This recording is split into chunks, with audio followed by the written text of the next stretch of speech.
This is Voice of the Revolution.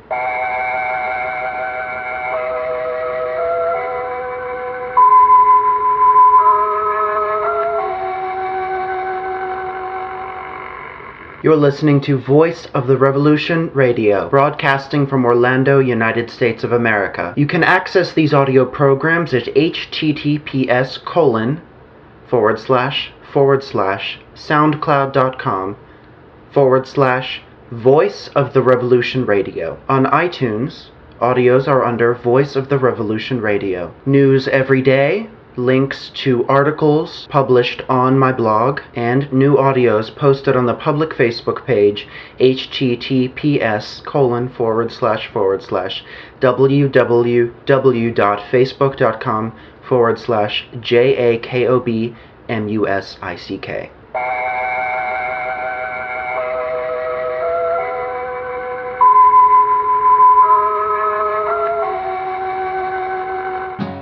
Hey, this is CK Brooke coming to you really quick at the top of the show. I just want to let you know we did not know this at the time of recording, but now we have a release date for the books that we're talking about in this interview. And that release date for all the books you're about to hear about is this Friday, June 23rd, 2017.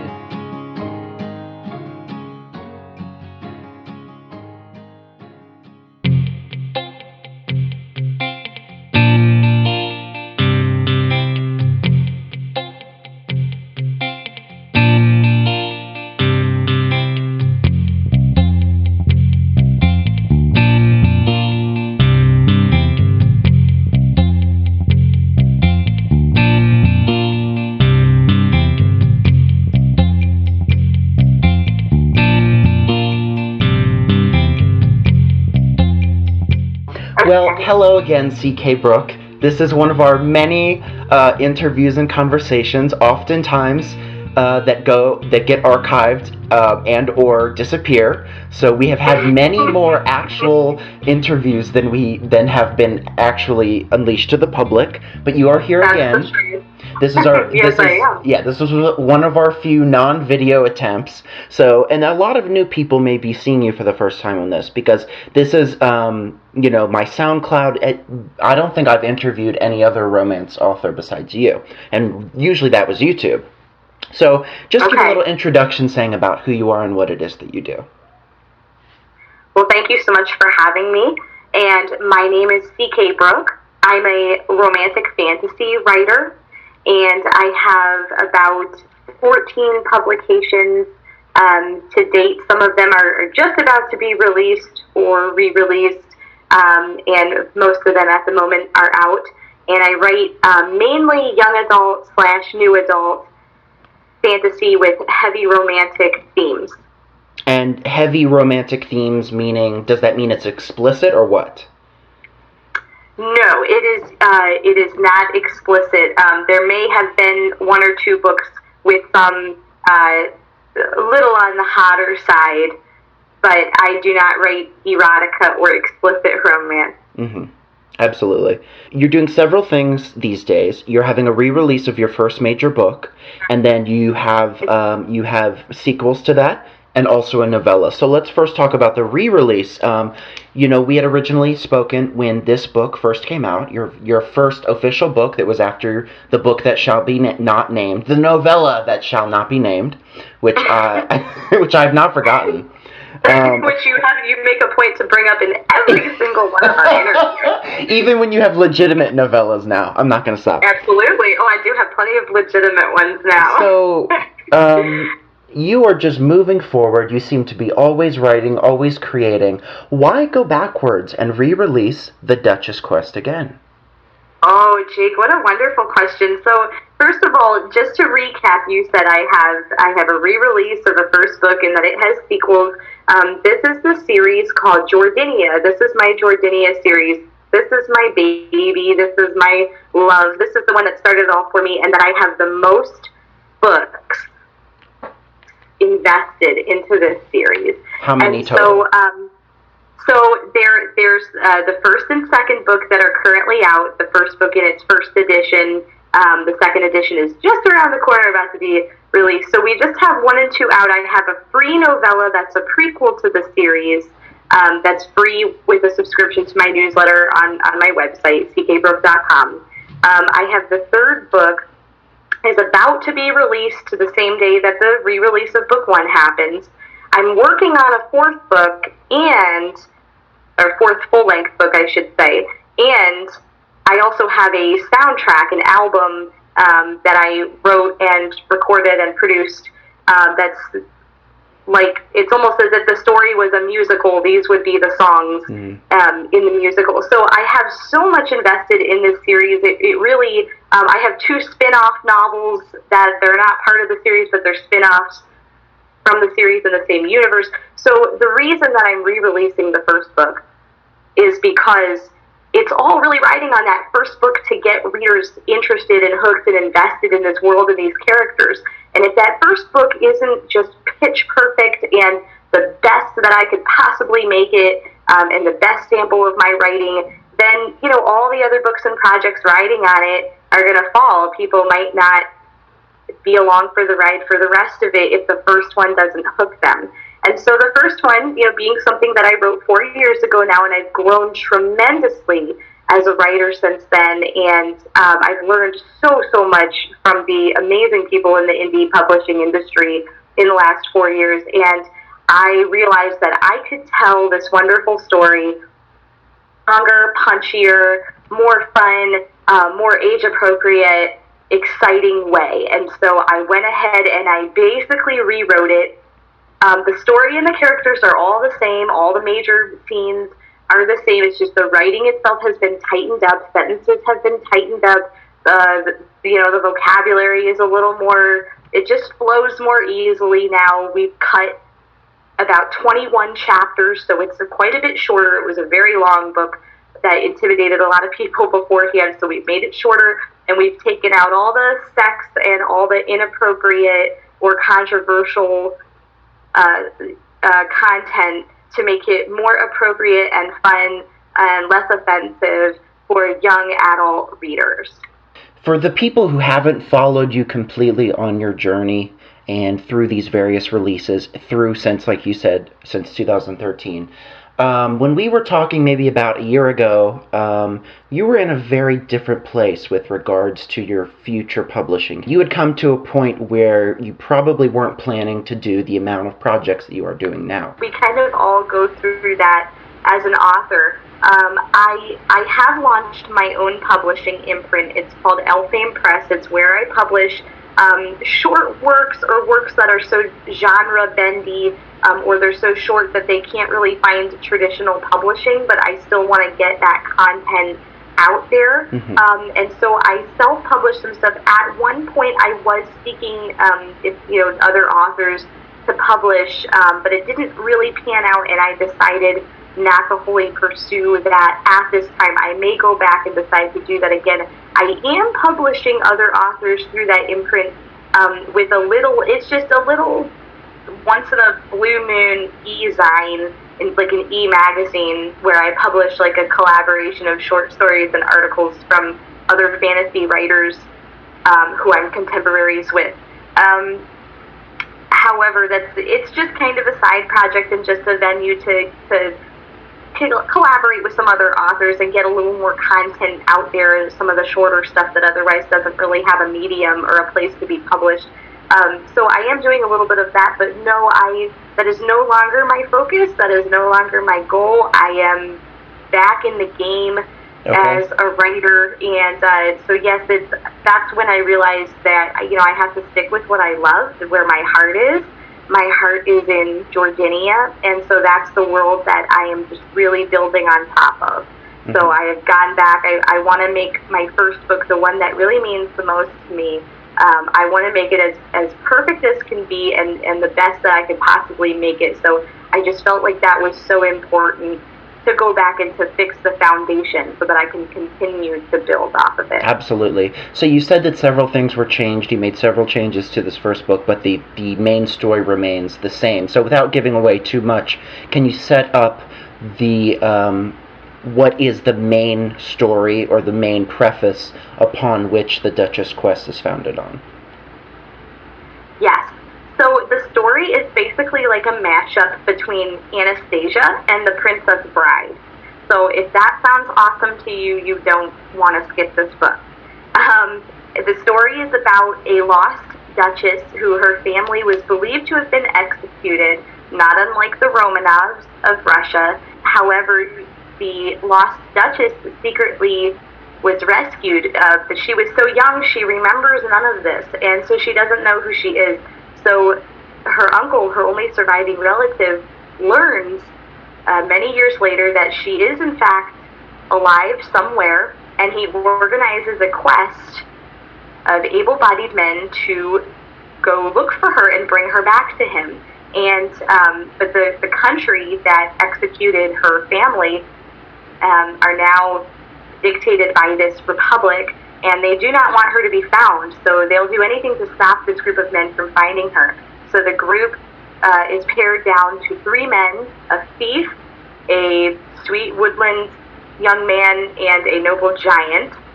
And these 3 men have to find the lost duchess and bring her back, and that is only part 1 of the story, because part 2, when they find her, and their personalities and the dynamic between them, it just becomes a very fun, adventurous, character-driven, romantic comedy. The way that this girl and these 3 guys all play off of each other, their chemistry together, and so that is essentially, it's like if you love these action adventure stories, if you're a Disney fan, if you like the Jerry Bruckheimer films like Pirates of the Caribbean, and it's snappy dialogue and that kind of action and characterization, that is the target of this book. You said that some of it was edited for content in terms of taking out materials that would not be considered suitable for children. Are you going for a young adult audience this time around? Absolutely, yes.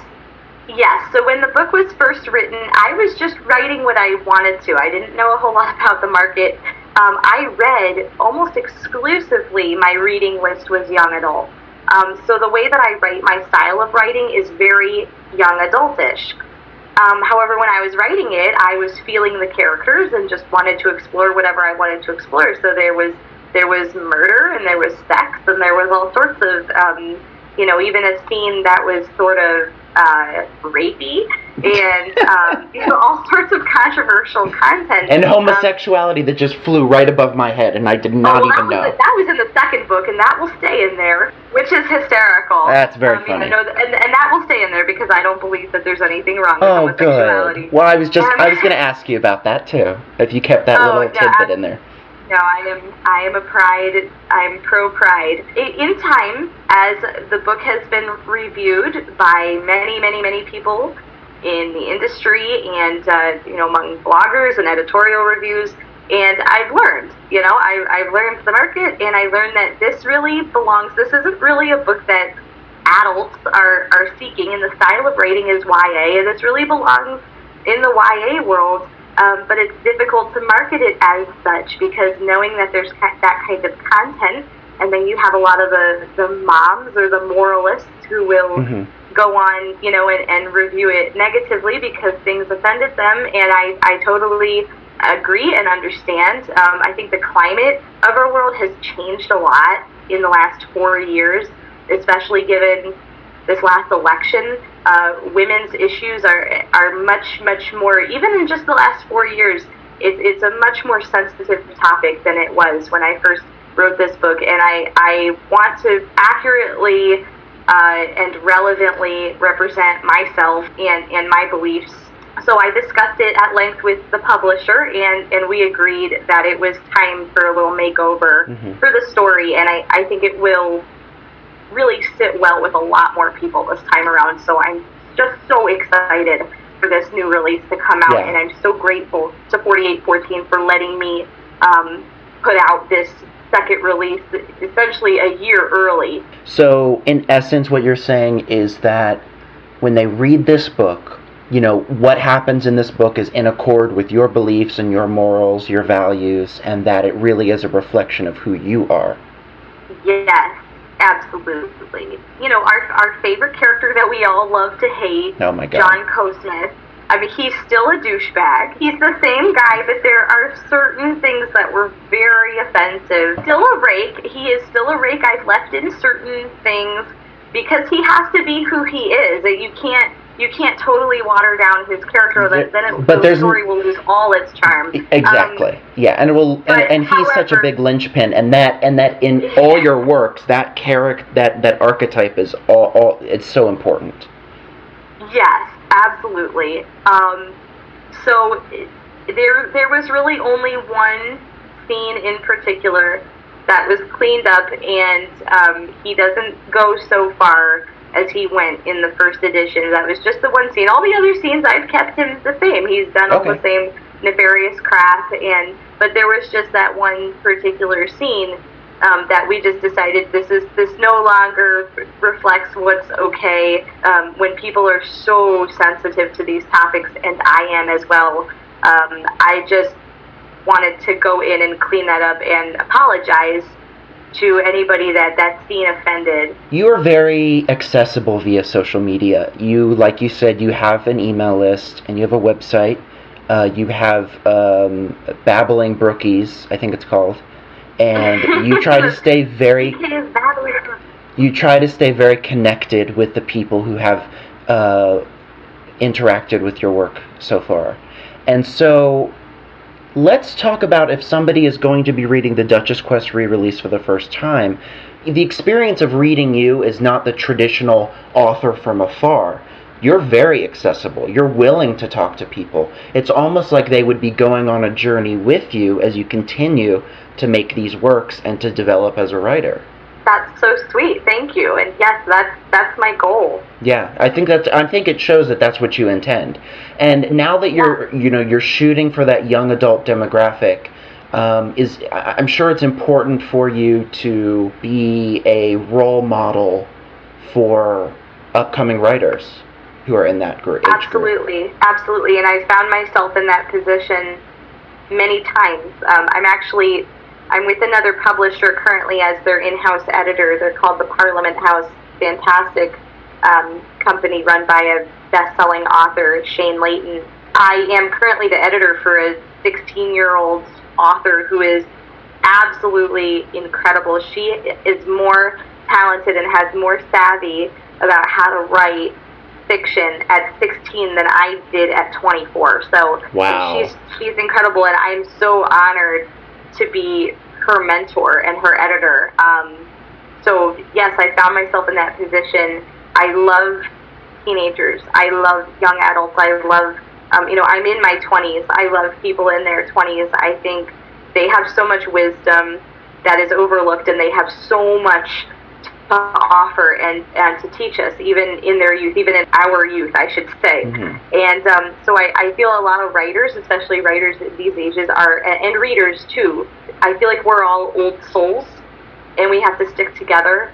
And so I'm so humbled and honored anytime they come to me for any kind of guidance, or they look up to my writing as any kind of benchmark. And so yes, I've been a lot more conscious of that in what I write. I could never feel good about myself writing erotica, or not that there's anything wrong with people that do. I just, personally knowing the types of fans and readers that I have, I just want to be a good role model for them and to write things that they can genuinely enjoy because of the characters and the stories, and not because I'm like exploiting anybody's sexuality or anything like that. You took out a lot of the objectionable content, but there is a lot of problematic relationships in your books. Do you think that, what would you say to someone who said, well, this is really not modeling good romantic relationships? What would you say to a critic like that? Sure.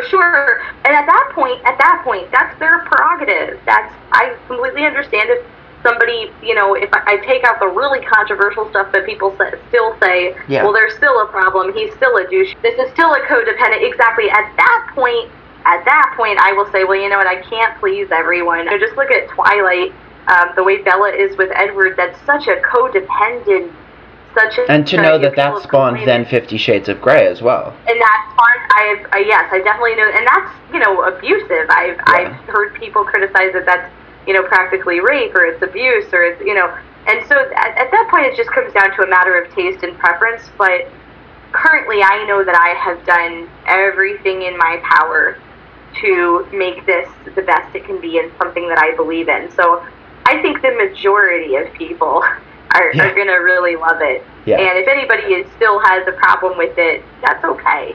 It's not a utopia. It's there's a lot, it's still a patriarchal society. So the sexism, there's still sexism, but it's not glorified. Yeah, and so in the Duchess Quest, there's a big tension. There is the main romance story, but there's also always political under and overcurrents in your books. And so in this book, we have almost like a revolutionary regime that reminds one a lot of the French Revolution. Was that and the Russian Revolution, talk about how they were inspirational for the Duchess Quest? Oh, they absolutely were.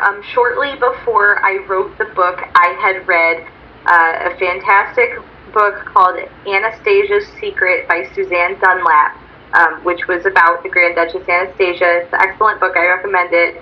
It's a young adult book. And then I also, in the same week or the same time frame that I read that, I watched the 2012 Les Miserables musical, yes. The one with Hugh Jackman. And both of those stories, because they both happen to be about a revolution, they hit such a chord in me, and they stuck with me for months and months.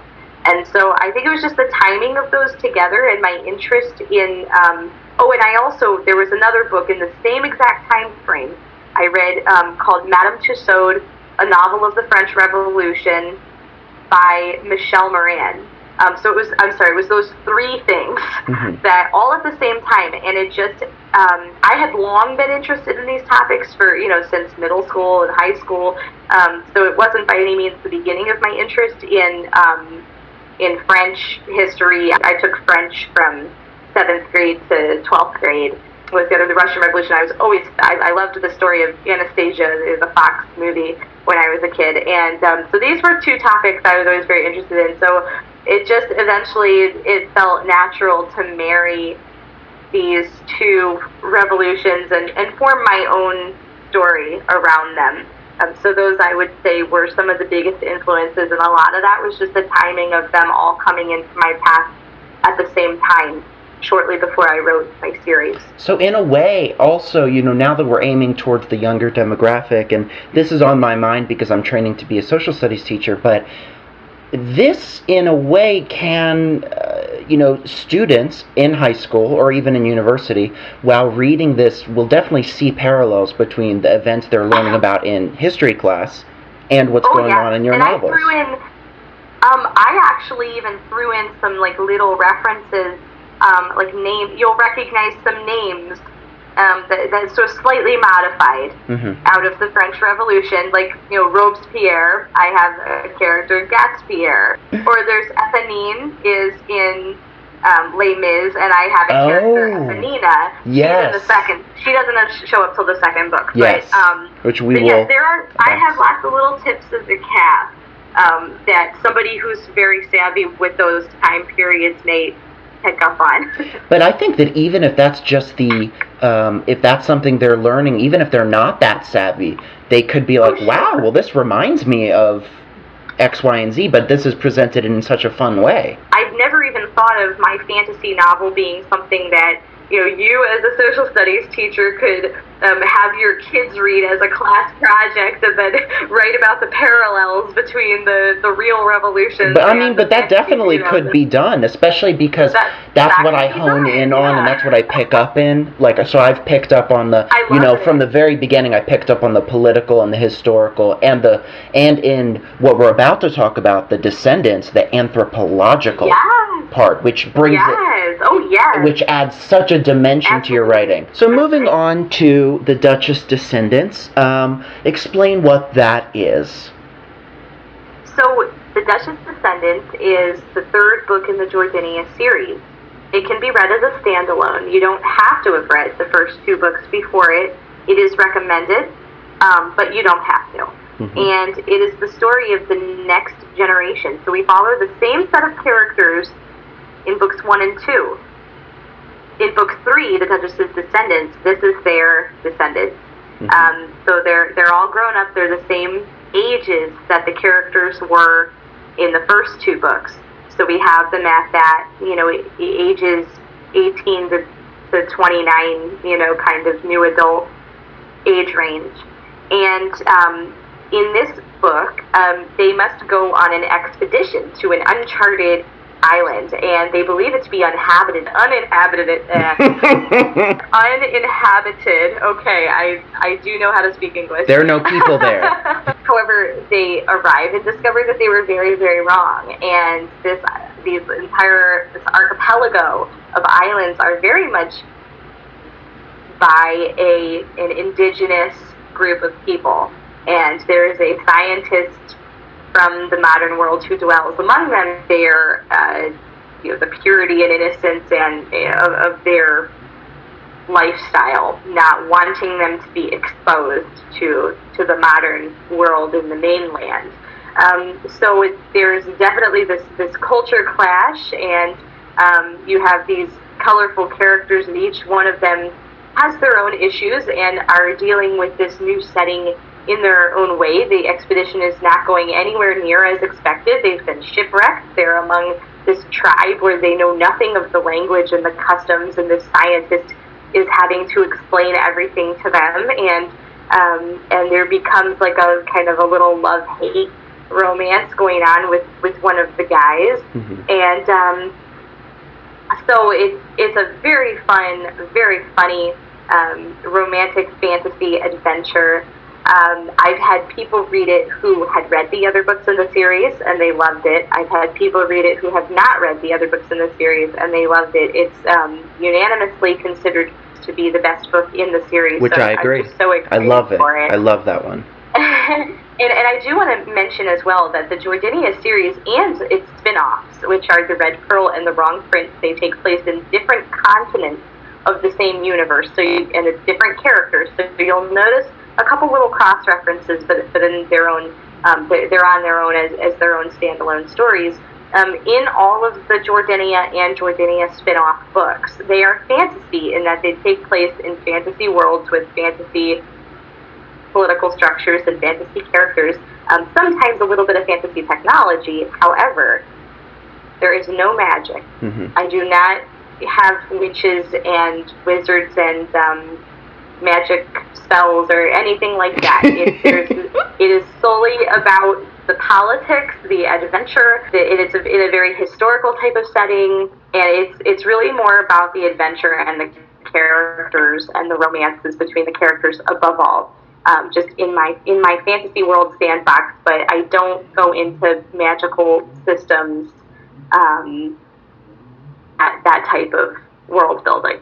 Yeah, so it's just like a parallel world. It's plausible. Yes, Yeah. Absolutely. Like you could take the same story and make it like a historical fiction. I'm just too lazy to do that kind of research. So I want to. And you like to let your imagination into it in terms of the fantasy element. Exactly. Yeah. Exactly. I didn't want to have to be confined by actual historical. I have written a historical. I have one about to be two. His actual historical romance novels. Those are my American pirate romances with Limitless Publishing, Capturing the Captain, and that one's out. And Commanding His Heart is the second book in the series, and that's coming out September 26th of this year, 2017. So I have written historical romance. It's more limiting. You can't just do whatever the hell you want. It has to be, real places, sometimes real people. You have to get your terminology, everything down from what they eat to what they wear. There's a lot of research that goes into it, and those were some of the more difficult pieces that I had to write, even though they were some of the shorter books that I've written. And I don't mind it. I enjoyed writing them, but I have so much more fun when I can just go free in the fantasy world. Yeah, and so in the Duchess Quest and then the Duchess Inheritance, both of the kind of the clash of the political structures and the different places that we saw were roughly equated to the Western world. Like you said, you'd mentioned France and Russia. We get to see a very different society, like you said, those thought to be uninhabited islands in Descendants. And so that introduces us to basically what's an analog to what seems like Native American tribes, and talk about how they influenced the new civilization we see in this book. Oh, absolutely. Native American culture greatly influenced the tribe. I call them the Oka. And I tried to portray the tribal and indigenous cultures and customs and attitudes as respectfully as I could. And I truly believe that we had discussed this in one of our other, our audio or our video interview that was cut short. Our archive. We have an archive at this point. Archives. We had discussed this before. But I do believe that, obviously, the way that the Native Americans were treated in this country was a disgrace, what we have done. And I wanted to imagine a world where humanity could be a little better. And considering who the Emperor is, by the time that we get to the third book, it would not be in his character at all to do to the tribes of this archipelago what was done in our world, in our American history, to the natives. And so I took a different turn, perhaps too idealistic, but I think it fits the character and it fits the world, and I'm overall very satisfied with it. Mm-hmm. So yes, that was a heavy influence. Mm-hmm. I hope I did it justice. Monarchy factors into all three of these books. We had talked earlier in this interview about how what you write does reflect what you believe. And so, in a lot of ways, monarchy is a very stratified system. What would you say to someone who said that it looks like you're glorifying a pretty backward system? Oh, yeah. I mean, I would say to that person, please don't read that deeply into it. I mean, stories are always told about kingdoms with princes and princesses. Like, look at any Disney story. It's always about a princess. We call them the Disney princesses and the Disney princes. That's just the backdrop. That's just the motif for fantasy. I am not wishing that I lived in a monarchy. I'm American. I'm a Democrat.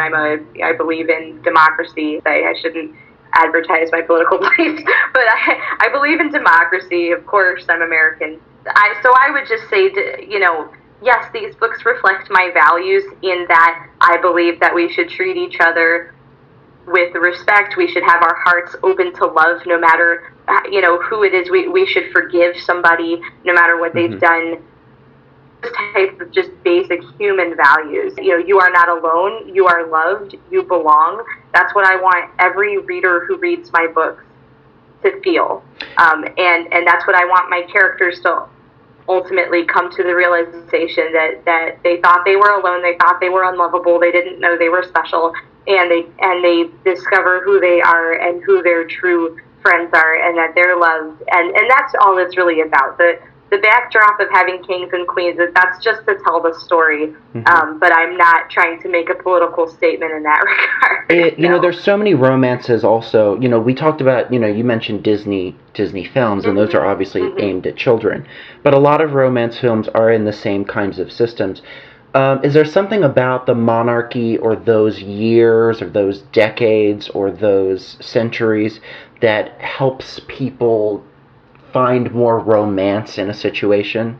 Oh, absolutely. I think that has to do with chivalry and the old-fashioned, the lady, waiting on her knight in shining armor. And, I think there's always been that romanticization of that era, and everything down from the, to the costuming of just like the beautiful dresses and the castles. But beyond that, however, I do think that there's this innate feeling, at least it's in me. I don't know if everybody feels that way. Maybe it's a girl thing. Maybe it's just me. But I think that deep down, we all dream about being a princess. All of us girls, dream of being a princess, being, not having all those mundane responsibilities, that we can really find our purpose beyond that, and that we are loved and we are special simply because of who we are and because we exist. And just that, because if you write about, instead, a peasant who is bogged down by just basic survival and just having to make ends meet and take care of herself, where do you have an interesting story in that? Why would anybody really feel like and enjoy reading about that? No, we want to read about a princess going on an adventure, and because everything's provided for her, and she's just finding herself. All of her material needs are taken care of, and she knows who she is, and she's just now she's on her own adventure to find love or something. So I think it's just from this innate feeling of wanting to be loved and to belong, and that kind of goes hand in hand with finding out you're actually a princess. And it's like, oh, no wonder I never fit in. No wonder nobody realized how special I was. And now they will. Now, and even look at it in contemporary works. Contemporary, maybe now it's 15 years old, but The Princess Diaries, is a widely successsul book series, and their author, the books were by Meg Cabot. And about just a regular kind of geeky girl in New York City who finds out that she's actually the princess of some foreign European country, and that now she has to she's just trying to fit in high school, and now she is a princess of the whole country, and and she's somebody special, and people are paying attention to her now, and how does she handle that? And I think every girl, we look for that in our fathers, and we look for that in our husbands. We should find that satisfaction in our faith, and that's how we're God's princess, or whatever. I don't necessarily have to ascribe to that. But I think they do have a point. They do have a point that when I watch a Disney movie, and that comes out to play when I write these stories, a girl who is more than she thinks she is. Mm-hmm. And that has a lot of appeal for the audience, mostly young girls. Right, and you give them, going back to the first and second book, you give them three very different men who can appeal to them. They're very different. Mm-hmm. And so while a girl may be attracted or, really involved in the one character, they could be involved in, really attracted to more than one. And you really give a selection in terms of the kind of men that are in these stories. And also, to go back to what we were talking about in terms of the monarchy, if someone were to criticize you for having monarchical settings, that's kind of disingenuous, because it's very obvious in these stories there are women who are subverting the normal order of things constantly. Yes. And luckily they're allowed to, without spoiling things, they're usually allowed to get their way. They're usually allowed to change things. And that's part of the empowerment. It's not just the man, it's actually making political moves. Yes, and this is very common in historical romance as well. We know we're dealing with more old-fashioned patriarchal societies where women didn't have a lot of say or power. However, these are still stories about women that, despite their setting, they are making their own way and making their own decisions. Jane Eyre was the first novel that was about a woman who took control of her own destiny and got herself her own job and quit her job herself and went on and did what she wanted, and there wasn't some man or some father figure or husband figure in charge of her making her life decisions for her. And that was a very controversial book at the time for being that way. And so I think we've always been attracted to watching stories about women who, despite the confines of their time, were still able to have their way and to express themselves. And so, yes, absolutely, all of the heroines in my stories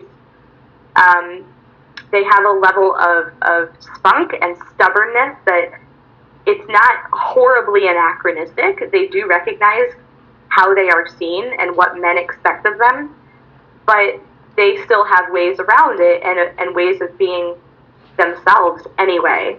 That they can kind of transcend their social system.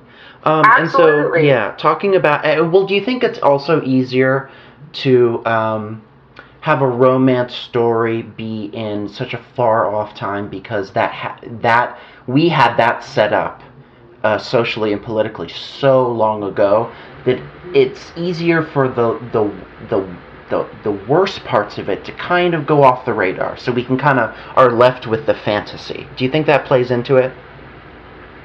What do you mean about the worst parts of it? Well, here's what I would say is like our contemporary problems. Well, let me. I think it would be so much more difficult for you to write a fantasy romance in the Jim Crow South in the 40s, just because of the issues that we're dealing with then. We're still dealing with. So the fact that kings and queens is so many centuries ago, do you think that makes it easier to have a romance fantasy setting? Oh, absolutely. Now, first of all, I'd like to say I would love to see somebody do a romance fantasy set in the Jim Crow South. It would be hard, I think. I think it would be harder. That's a great idea. You should write that. But absolutely, it is so, especially when, people's emotions are very connected to our current contemporary, and not even just contemporary, but just in the last 100 years, like our 20th and 21st century issues. A lot of those are still issues that we're dealing with, and so it's much easier to tell a story to entertain people by just leaving that all behind and saying, hey, I'm here to provide an escape for you. You don't have to worry about that right now. I'm going to put you in a new place, and you don't have to deal with that. I do think it would be brilliant for somebody to deal with the complexities of current day stuff, and somehow put that into like an urban fantasy or something. I'm sure it's been done. But for me personally, to make it something so old fashioned and throw it into a fantasy world, I don't have to deal with that kind of tension. My books, they don't have racism in them. I don't have characters who are racist. In my book, The Wrong Prince, which is a spin-off from the Jordania series, we have a character who's sort of mixed race, so she has like a darker complexion, and that's considered like exotic and beautiful, and she is not discriminated against because they don't have slavery of black people in my books. That's not a part of their history. We don't have, even in the Duchess's descendants, where we have these indigenous people, nothing derogatory is said about them, and nothing derogatory is even said by the other characters in regards to simply the color of their skin or that they look different, because their skin is more like brown, and that's never discriminated against. It's more just like, okay, we don't fit in here. We feel like idiots because we don't even know how to survive off the land like a basic human being, and these people can survive. I would die out here if it wasn't for this tribe taking care of me. So they appreciate the people of a different culture, even though it's so vastly different. I just don't go there with that kind of racism because I already disagree with racism. And plus, as a white person, it's not my place, to come out and preach to people about racism. And there are plenty of people of color who have made these points in their fiction and in their nonfiction much more eloquently and beautifully and effectively than I could ever do. So I leave that to them, and I agree with what they say. I try to handle it as respectfully and diplomatically as possible. So now let's talk some about your novella. What is that titled, and what is an introduction to that? Okay, so The Last Empress is a Jordania prequel novella. And by novella, that means it's a shorter book. It's about half the length of a regular length book. So it's an easy, quick read. You could probably read it just in a couple of hours in one setting. And it is the story of the last empress of Jordania before the revolution, which is the Duchess's mother, Neandra. And so this book is actually unique to all my other books because it's told in a diary format. And it's the only book that I have at the moment that's written in diary format, so it's in first person. And we meet Dani's mother when she was Dani's age. It's her 18th birthday. And she has discovered that she has indeed been chosen to marry the Grand Duke of Jordania, who is soon to become the emperor. So she knows she is about to become the empress. And so in the span of this novella, we get something that it's like a 10-year span or like a 15-year span of she navigates this quite complex marriage to a man who is not really emotionally available to her at all, and she takes an interest, sort of takes under her wing this peasant boy that she sees being did on the streets, and doesn't really realize, of course, what a mistake that is to become, because this peasant boy is more than he appears to be, and is quite a smart cookie, and has thoughts and ideas about how the empire should be run, and his head is filled with different political ideas. And soon it comes to the point where she convinces him to enlist in her husband's army, and he rises in rank and is soon sort of causing a bit of a stir-up and invoking rebellion. So this is really the birth of the rebellion, and the role that Dani's mother sort of unwittingly played in it, and sort of this, there are shadows of a forbidden potential romance between her and this soldier. That sounds like such a fantastic story.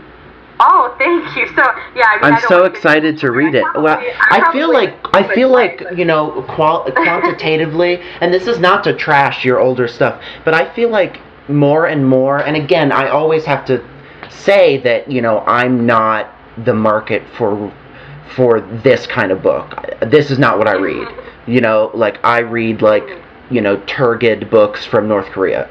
So this is not at all my norm, okay? But I love the political and the anthropological, the cultural, and like you said, your books are not explicit, but they are about people rebelling within the social settings that they are in, and that appeals to me. Oh, yeah. Because that is cool. edgy.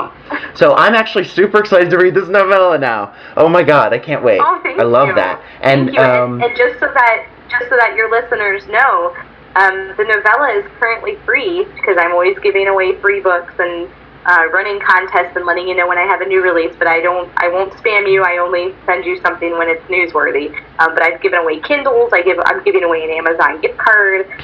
You know, lots of free books, stuff like that. So it is cool to be subscribed if you're into that. Perma-free on Amazon, which means an ebook that is permanently free. Anybody can just go on to Amazon and have it for free. Eventually, the newsletter sign-up will just link you to the Amazon page. You can even just go to my website, ckbrooke.com, and that's Brooke with an E. And there's the first thing when you log onto my website is a big old sign-up form right at the top of the page, and you can get that book for free. And that book as well, you can read that before you read any of my books. You can read it after. You can read it in the middle. It does not matter what order you read it in. We all know the premise of the Duchess Quest, so it's not spoiling anything. So yeah, that is The Last Empress.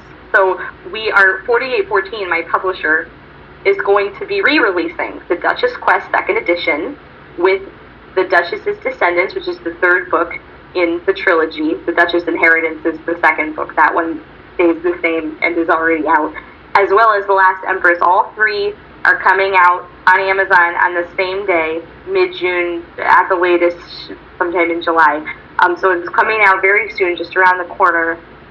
And I could not be more excited. So, Jake, thank you so much for letting me come on and talk about this and announce basically the renaissance of the Jordania series. You know, this time we know what we're doing, and we're gonna, you know, aim for our target. You mean business. And I'm just so excited for all the additions and the changes. And that's wonderful, and I wish you the best, and thank you so much for coming on. And did you mention Facebook and your special group on Facebook? So my Facebook page is facebook.com/ck.brooke. And so you can follow me to find out, about any giveaways, new releases, things like that. And then I also have a secret, private, exclusive Facebook group called CK Babbling Brooks. And that So I got it wrong, of course. That's all right. And that group is exclusively for my super fans who... Plus me, your press agent. Plus you, my favorite. Anybody who is interested in reading, getting free copies of my books and reviewing them on Amazon and Goodreads, and any other kinds of opportunities like the way you're interviewing me now, just for people who are the super fans and they want all sorts of exclusive content, but I will expect things of you, such as a review or to post something on Facebook or Twitter once in a great while. Just to help promote me a little bit. Maybe someone who can do video better. Yeah, somebody who can do a video. Who can do it competently. This is my street team, and I love you all. Every single person in my street team is fantastic. Anytime you message me, I will respond to you within minutes, if not seconds. Like you were talking about at the top of the interview, I try to be very accessible to readers. I am not one of those stuck-up authors. I'm here for you. I want to hear from you. I mean, that would be laughable because that's so not your personality at all. I mean, the only time I'm stuck up is if a guy is like harassing me. When I'm married. I'm very married. I've been married. I should just title this "I'm Very Married." I'm very married. I don't want, people private messaging me and telling me. Oh, you're so sexy, CK Brooke. I look or what I mean, that's very nice of you. Thank you. I'm glad I didn't know a woman so talented could look so beautiful. What? I'm talking as these guys, and you're not hearing it, luckily. It's very, very kind of people to tell me I'm pretty. I'm positive if you saw me in 3D living color, you would not. I'm not a very attractive person at all. No, I'm okay. I just Oh my God. So that's the only time I might be a little stuck up is I'll be like, well, I'm married. You're such a funny person. I don't think you realize how funny you are.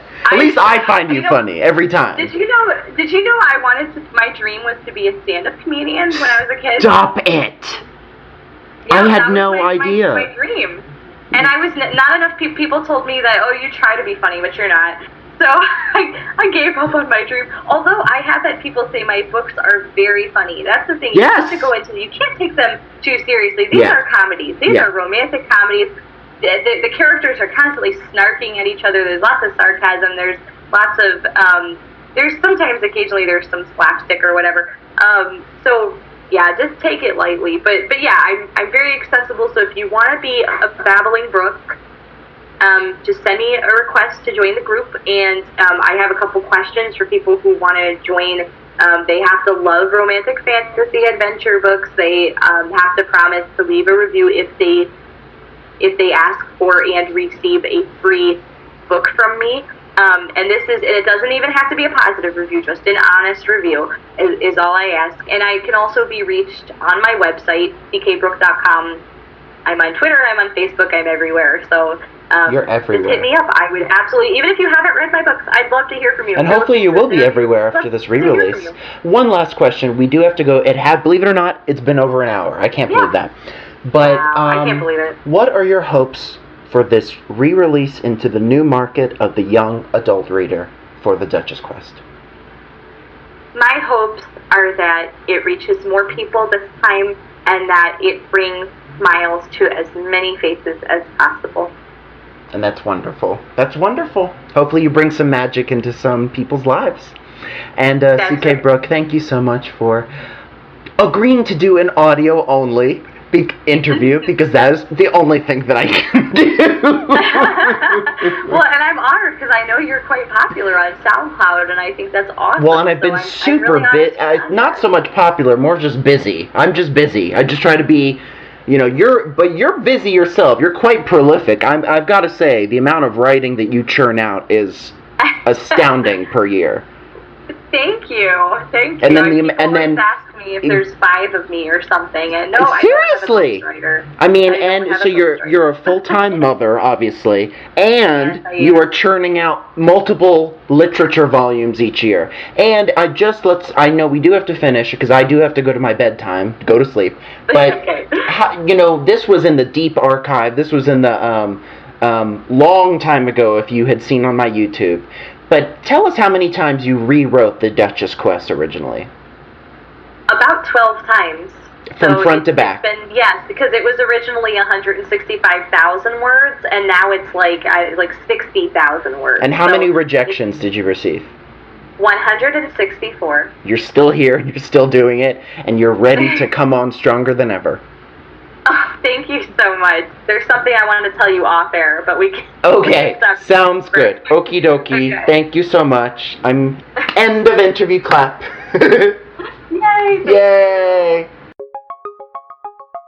Hey guys, CK Brooke here. Just another quick message for you at the bottom of the show. I wanted to let you know a couple of secrets. Shh, don't tell anybody. The Duchess Quest 2nd edition, if you want to get it on Kindle, is available now. So you can go ahead and download it for only $1.99, and the paperback is soon to follow. The Duchess's Descendants paperbacks are now available, so you can also go to Amazon and grab a paperback of that. Again, you don't have to have read the other books in the series. You can just plunge right into Descendants if that sounds like fun to you. So go ahead and get your paperback, and the ebooks are on pre-order for only 99 cents. That's for the ebook on Amazon, Kindle version. So go ahead and pre-order it for only 99 cents. It'll go up to full price once it releases on June 23rd. Lastly, The Last Empress is now free on Amazon, so please go download your free ebook. What are you waiting for? And finally, if you enjoyed any of the music that you heard on tonight's interview, including the song that's playing in the background right now, then you might enjoy the Duchess Quest, the album. It is available as a full 14-track CD on Amazon, or you can listen to 7 tracks for free on YouTube or on my website, ckbrooke.com. That's the Duchess Quest, the album, so go look it up and enjoy the music.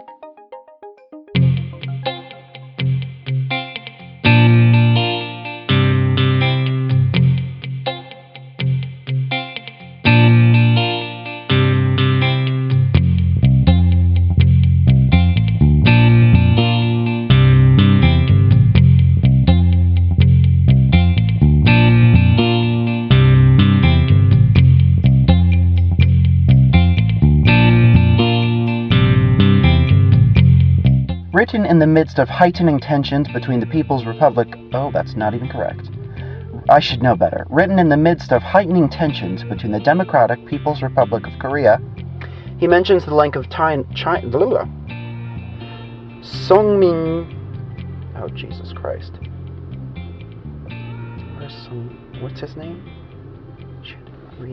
Oh, 52 white workers... 152 white-collar workers, having lost nearly all of its influence in China, having lost nearly all of its influence in China, I said that again, oh my god, who would let himself be ejected from a mansion to make a stand on and defend her right to a small black stare. A small back stare. Oh, Jesus Christ. In the late 1970s, when Kim Il-sung was born, in the late 1970s, when Kim Il-sung was in his late 60s, even leaders with cults of personality were... As Kim Il-sung neared the end of his long life, he made moves to ensure solid... I have my earbuds plugged in, and I don't know if you are listening to me through my earbud mic or my computer mic. I look like shit.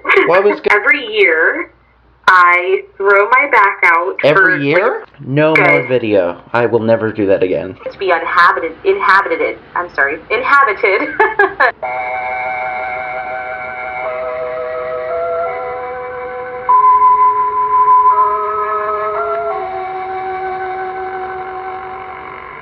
This is Voice of the Revolution.